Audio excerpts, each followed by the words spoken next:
Welcome back to the HC Leadership Podcast. And yes, it's just me today. And you're probably wondering, where is Kyle? And where the heck have we both been?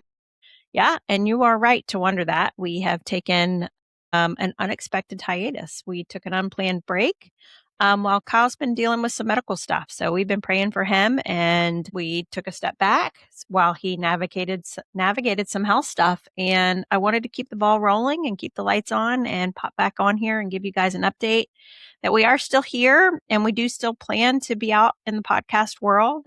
And for now, in the foreseeable future, for the next few months, you'll just have me. So I'm going to need some help from y'all. And I will tell you at the end of this episode how you can help me and how you can help keep the podcast going.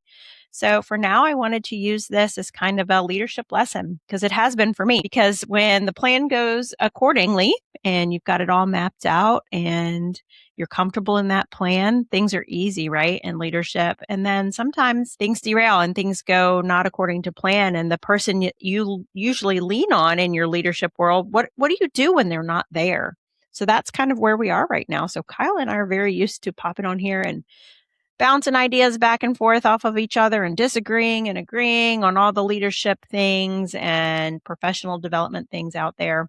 And I don't have that right now with Kyle. So this is a learning experience for me. And I'm excited to see where this can go in the meantime. But I have some notes here so that we kind of stay on topic. But, what happens when someone needs you and how do you carry that, especially in the professional world when people rely on you or you rely on someone else?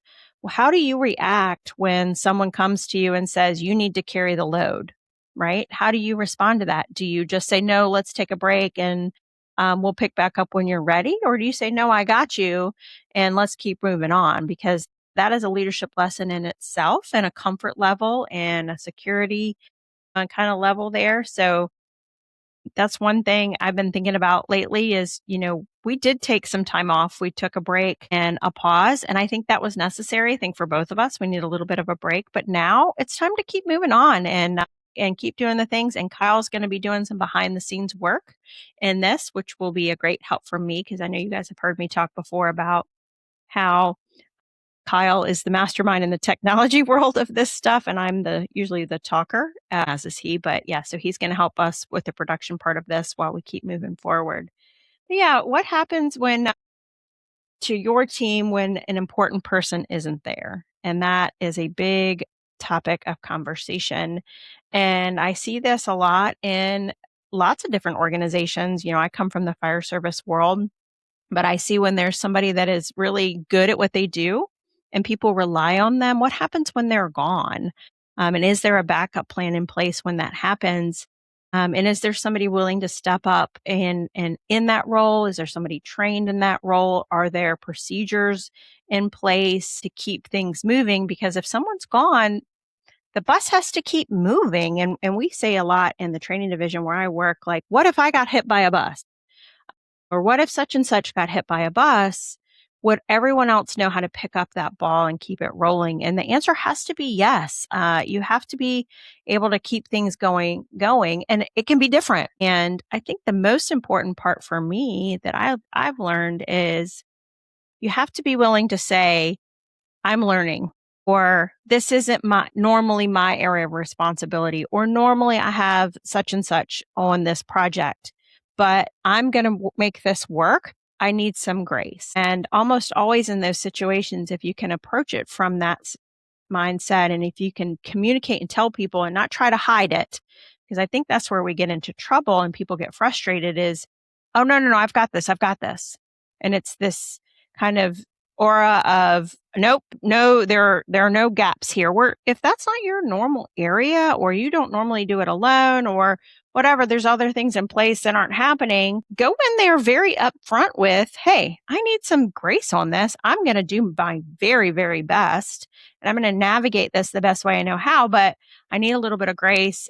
People are like, shoot, yeah, I got you. Like, no problem. Like, we'll work together, or whatever. But if you try to pretend that all is well when maybe it isn't, or you don't have the confidence and you go in there pretending, people see right through that. And I think that's when people get way more frustrated than if you just were very upfront, like with customers, if that is your area, or clients or the public, subordinates, department, divisions, whatever it is, just say, hey, we're navigating this the best that we can, and we want to keep things going and we want to keep things top notch, but give us a little bit of grace. And I think that is kind of the best way, or that's how I approach it, at least. Like, I think that's what works for me pretty well. And do you have systems in place where other people can step in? I think that's really important. That I am guilty of having a hard time letting go of things. Like, if it's my niche or it's something I feel like I'm good at, I have a hard time sometimes letting that go to other people. That is something I am definitely learning the older I get and the closer that I get to retirement. So you have to have things in place where other people can step in, and you have to allow them to do that. And again, from the grace perspective, you have to allow them to do it in their way.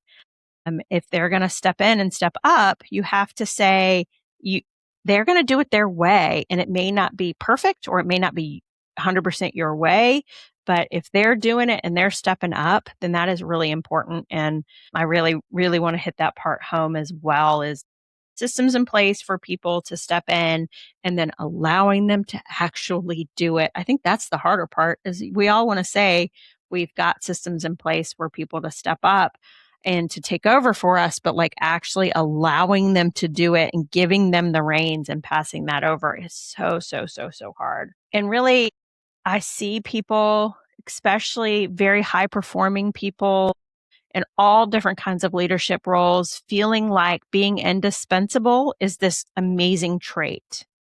That I'm so good at my job, no one else could do it better than me, and no one else could replace me. And I see this mentality. I'm super proud of you for being so freaking good.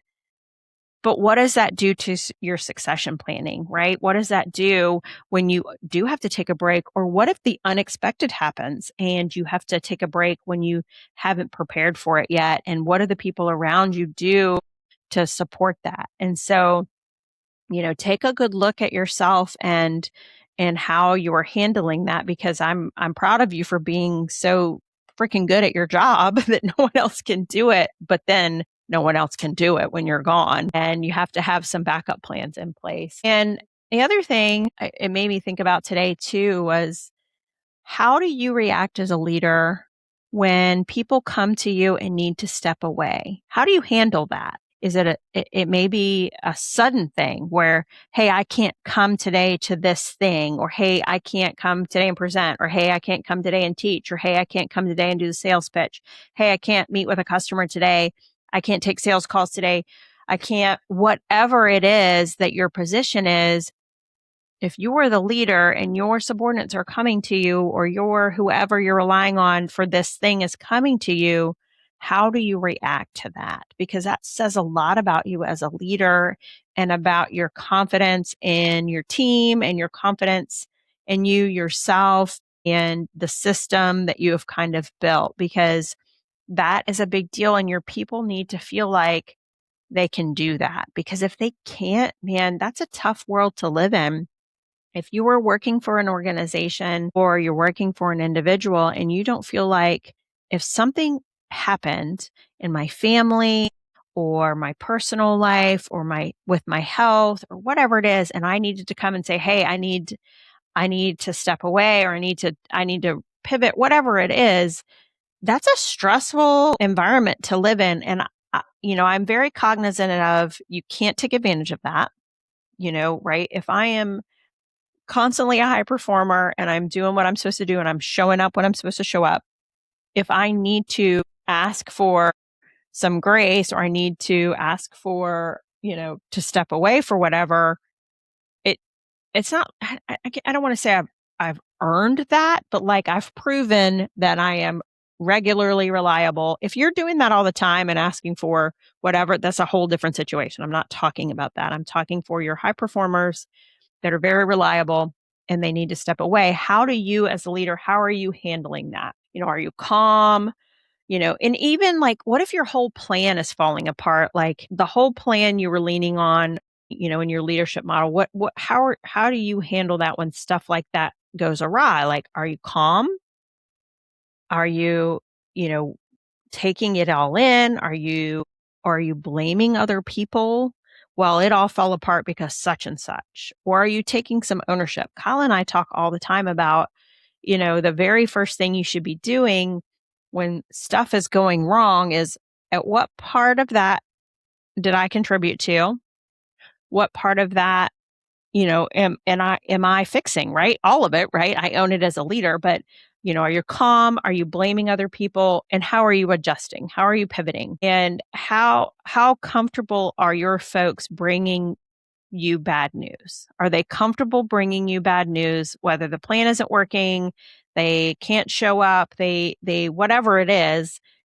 How comfortable are people bringing you that kind of news? Because I think all of those things kind of go together. Like, hey, boss, I need to step away. Hey, boss, I need a reprieve. Hey, boss, this is bad news. Hey, boss, the plan isn't working. They if they have to tiptoe around you, if they have to really plan how they're going to deliver the message to you, I just caution you. Like, I want people just to be able to walk in and just, hey, I got to tell you something. All right, do it. Like, that's what I'm striving to be. I don't want people to have to overthink how they need to deliver a message to me, because I want them to feel comfortable. Like, however I need to say this, I can just say it. And she's going to take a second and think about it, because maybe it does put me on the defensive, and none of us want to be there, but darn if it doesn't happen all the time, right? You get put on the defensive. But I want to digest and then say, all right, pivot. Let's figure it out. We will make it work. And this is not my slogan. So please do not say Kerry stole this from someone, because this is definitely not my slogan. I've read it in multiple books. But I like to tell my team, everything is figure outable, right? Everything is figure outable. And so if you can go into things with that mindset that, you know what, this didn't work, or this isn't working right now, or such and such is got some stuff they need to deal with, and we're going to support them and love them through that, but we're going to figure it out, because everything is figure outable. It may take some time, and it may be difficult, and it may make us have to totally revamp our whole plan, but we're going to figure it out. And I feel like the leaders I've worked for that operated that way, it was just this comfort and support. I felt so supported and so comfortable that, I could come to them with stuff. It just made me really want to work so much harder, because I just felt so supported in that, like, hey, I'm going to work really hard. If this doesn't work out, we're still going to figure it out. Versus, like, if you work in an environment where I'm going to work really hard, and if this doesn't work out, it's going to be a disaster, because they're not going to handle it well. And so I don't really want to work that hard, because what if it goes wrong? But I've always felt like I'm going to work so hard. If it doesn't work out, it's okay. We'll figure it out from here. But that's some of my advice for today. And, where I need you and where we need you going forward is, I want to interview some guests, and I want to interview some folks. Who do you know out there that is doing some really, really good stuff? And I'm not talking about just the big name folks, or, top of the leadership chain. Who out there is doing phenomenal work at any level, at any kind of organization. I would love to chit chat with them. I just love the human interaction, and getting to pick people's brains about where they are in their journeys. So maybe it's you. Maybe you're doing some really neat stuff and you want to be on the show. Please hit us up on social media and on email. We would love to have you on the show. Or if you know someone, send me names, contact information, and we will get some folks on the air. Because I know you don't want to just hear me talk for 15 minutes or so. But yeah. And also, I would love to know, what kind of leadership issues are you seeing right now? Because I feel like I'm kind of in the leadership shift right now, with some of the new folks we have coming in, and balancing, this new workforce, but still holding a lot of accountability and high expectations, but with a lot of grace and love, and, kind of what that looks like. But yeah, what kind of leadership conversations would you like us to have? And We would love to hear from you. And I love the listener input when we get that from you guys. That's our kind of our favorite part. But thanks for listening to me ramble for this last 15 minutes or so. And I look forward to hearing from you guys. And thank you guys so much for your patience and sticking with us as we navigate this next stage of life. So until then, we'll see you guys soon. Bye.